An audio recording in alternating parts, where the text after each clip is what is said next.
बिस्मिल्लाहिर्रहमानिर्रहीम, अस्सलाम वालेकुम। Welcome to my channel daily cooking. आज हम आपके साथ मकई की रोटियां बनाने का इतना आसान तरीका शेयर करने वाले हैं कि आप हैरान रह जाएंगे। और अगर आप इस तरीके से रोटियां बनाएंगे तो आपको ज़रा भी मुश्किल नहीं होगी। बनाना स्टार्ट करते हैं। सबसे पहले पैन में हम डालेंगे 2 गिलास पानी। पानी को आपने अच्छी तरह से बॉयल करना। जब अच्छी तरह से इसमें बॉयल आ जाएगा फिर इसके अंदर हम डालेंगे 2 से 3 खाने के चम्मच ऑयल। ऑयल को आपने अच्छी तरह से मिक्स करना ताकि ऑयल पूरे पैन के अंदर अच्छी तरह से लग जाए। फिर इसके अंदर हम डाल देंगे मकई का आटा। तो यहाँ पर हमने 1 किलो मकई का आटा लिया है और इसे हमने छाना नहीं। आपने भी आटे को बिल्कुल नहीं छानना। बगैर छने अगर आप इसकी रोटियां बनाएंगे ना तो आपको बहुत ज़्यादा मज़ा आएगा। रोटियां आपकी बहुत अच्छी बनेगी। तो बस अच्छी तरह से हमने इसको मिक्स करना है। मिक्स करने के बाद जो है ना फिर इसे हम 10 मिनट के लिए कवर कर देंगे। और चूल्हे को आपने पानी जब बॉयल करना है ना फौरन से ही बंद कर देना है।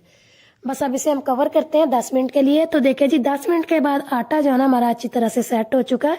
बर्तन यहाँ पर हमारा छोटा तो इसलिए आधा आधा करके इसको हमने मसलना है। पहले आधा डालेंगे फिर अच्छी तरह से इसको हमने मसलना है। आटा भी बहुत ज़्यादा गर्म है तो आराम आराम से इसको हमने हथेली के साथ मसलना है। ये देखिए इस तरीके से 3 से 4 मिनट लगेंगे इसे मसलने में।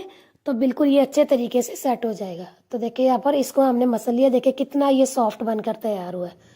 तो बस इसी तरह से जो है ना हम बाकी का भी मसल लेंगे। फिर हमने क्या करना है कि ये जो आधा आटा हमने तैयार किया है ना इसको हमने एक प्लेट के अंदर निकाल लेना है। और जो बाकी का बचा हुआ आटा है ना उसे भी हमने इसी तरीके से जो है ना मसल के सेट कर आटा आप काम ज्यादा भी ले सकते हैं। मैंने आटा यहाँ पर 1 किलो इसलिए लिया कि मैंने इसकी रोटियां बेल के फ्रिज में 2 से 3 दिन के लिए सेव करनी। आप भी इसी तरह से जो है ना रोटियों को बेल के फ्रिज में 2 से 3 दिन के लिए सेव कर सकते हैं। इससे ज्यादा नहीं। और रोटियों को आपने फ्रीजर में नहीं रखना, फ्रिज में रखना है। तो देखिए जी बातों ही बातों में आटे को हमने अच्छी तरह से सेट कर लिया। अब इसका हमने एक बड़ा सा पेड़ा बनाना है। पेड़ा बनाने के बाद जो इसका मेन पॉइंट है ना वो ये है कि आपने एक प्लास्टिक की बड़ी सी शीट लेनी है। शीट के ऊपर आपने थोड़ा सा ऑयल डालना। ऑयल को अच्छी तरह से पूरी शीट के ऊपर आपने फैला देना है। फिर जो हमने ये वाला जो पेड़ा बना के रखा हुआ है ना इस पेड़े को हमने शीट पे रखना है और अच्छी तरह से आराम आराम से हाथों के साथ ना आपने इसको इस तरह से प्रेस करना है। प्रेस करते करते जब ये थोड़ा सा बड़ा हो जाए फिर आपने क्या करना है कि बेलन लेना है। बेलन के ऊपर आपने थोड़ा सा ऑयल डालना और ऑयल को अच्छी तरह से पूरे बेलन के ऊपर आपने लगा देना। फिर आराम आराम से जो है ना आपने इसकी एक बड़ी सी रोटी बेलनी है। रोटी आप अपनी मर्जी से बेल सकते हैं। अगर आप ज्यादा पतली खाना चाहते हैं तो फिर आप पतली बेल ले। थोड़ी सी नॉर्मल बनाना चाहते हैं तो आप थोड़ी सी नॉर्मल बेल ले। तो इस तरह से जो है ना हमने देखे बड़ी सी रोटी बेल ली है।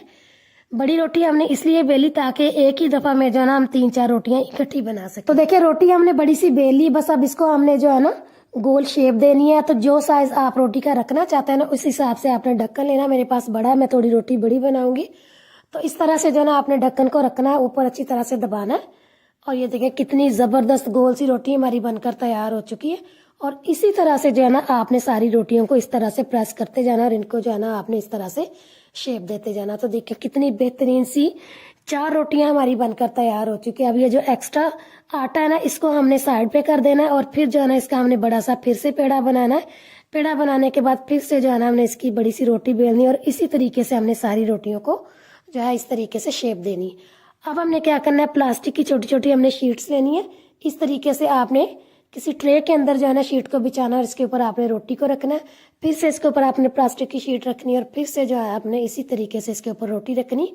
ये जो प्लास्टिक की शीट्स है ना इनको आपने फेंकना नहीं है। इस्तेमाल करने के बाद इन्हें आपने वॉश करके ड्राई करके तो रख लेना है ताकि बाद में भी आप इसको इस्तेमाल कर सके।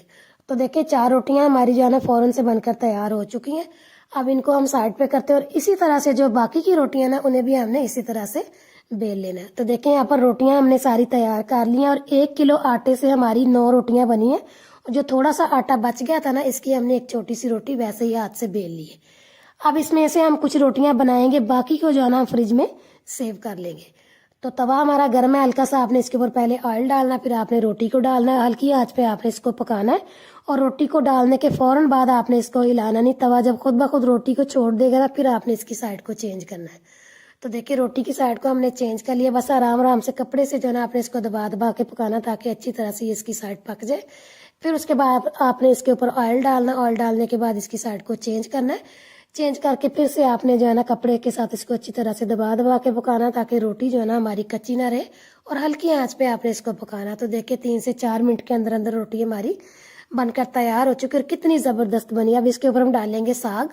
साग डालने के बाद इसके ऊपर हम डालेंगे थोड़ी सी कटी हुई सब्ज मिर्च और फिर डालेंगे इसके ऊपर हम मक्खन। ये घर का बना हुआ और इसकी रेसिपी मेरे चैनल पे अपलोड है। तो बहुत ही बेहतरीन नरम नरम गरम गरम सी रोटी हमारी बनकर तैयार हो चुकी है। आपने इसी तरह से जो है ना इसको एंजॉय करना। यकीन जाने इतनी मज़ेदार बनी और इतनी ये सॉफ्ट बनी है ना। और देखिए टाइम कितना कम लगा। तो देखिए आप इस तरीके से रोटियां जो है ना बहुत आसानी से बना सकते हैं। आपकी मुश्किल जो है वो बहुत ज़्यादा आसान हो चुकी। बस आपने इस रेसिपी को ट्राई करना है। वीडियो अच्छी लगे लाइक करें, शेयर करें। चैनल पर नए हैं चैनल को सब्सक्राइब करें, बेल आइकन भी प्रेस करें ताकि आपको हर नई वीडियो आने वाली का नोटिफिकेशन जल्द मिलता रहे। दुआओं में याद रखें और अगली वीडियो तक के लिए अल्लाह हाफिज़।